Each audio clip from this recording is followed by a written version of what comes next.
In 1916, a legendary rebel crossed the U.S. border, attacked a town, and vanished into the desert. The United States responded with the largest manhunt in its history. Who was this man? Why did America want him dead or alive? Today, we uncover the rebel the world could not capture, Pancho Villa. Have you ever heard of a man so bold that a foreign government sent 10,000 soldiers into another country just to capture him? A man considered a hero by thousands, and a dangerous outlaw by thousands more. This is the story of Pancho Villa, the rebel who challenged Mexico, the United States, and history itself.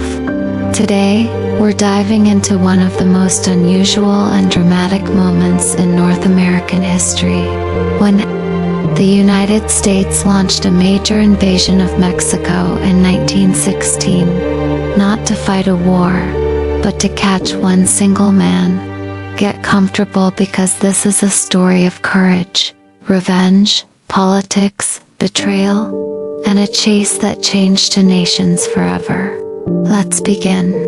1. Who was Pancho Villa? To understand why the U.S. wanted Pancho Villa, dead or alive, we first need to understand who he was. Pancho Villa was born Doroteo Arango in 1878 in rural northern Mexico. Life was hard. He grew up poor, working on farms, and he faced injustice from wealthy landowners. But Villa was not a man who stayed quiet. After a conflict that forced him to flee, he reinvented himself as Pancho Villa, a name that would soon echo across Mexico. By 1910, Mexico was exploding with revolution. People were tired of poverty, corruption, and dictatorship. Villa became a revolutionary fighter, rising from a simple cowboy to one of the most powerful and charismatic leaders in the country. People loved Villa because he shared captured supplies with the poor. He fought against oppressive elites.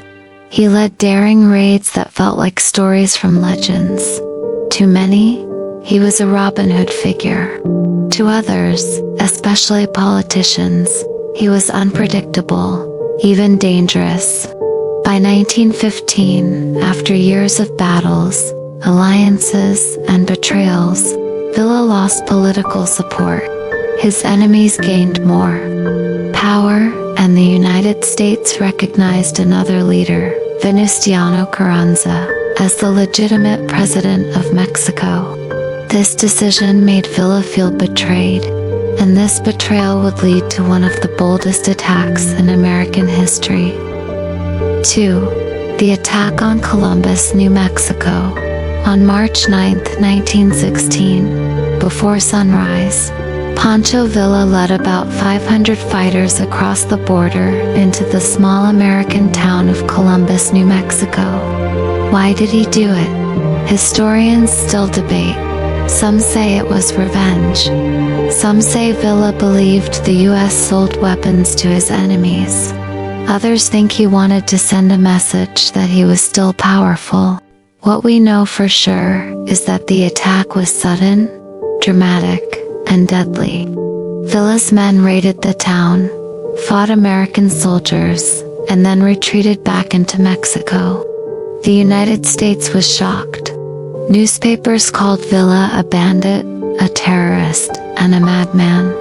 President Woodrow Wilson was furious, and within days, he launched what became known as the Punitive Expedition, a military invasion of Mexico, led by the famous General John J. Pershing, who would later command U.S. forces in World War I. This was the first time in American history that thousands of troops were sent into another country to chase a single man. 3. The Great Chase, the U.S. invasion of Mexico. General Pershing entered Mexico in March 1916 with 10,000 troops, trucks, trains, and early military airplanes, and permission from the U.S. government to capture Pancho Villa, dead or alive. The mission quickly became one of the most challenging operations the U.S. Army had ever faced. Mexico's geography was harsh mountains, deserts, and long stretches of empty land. Villa knew the terrain better than anyone.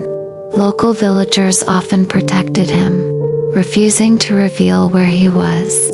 Despite months of searching, skirmishes, and long marches, the American soldiers could not find Villa, but the expedition did lead to important historical moments.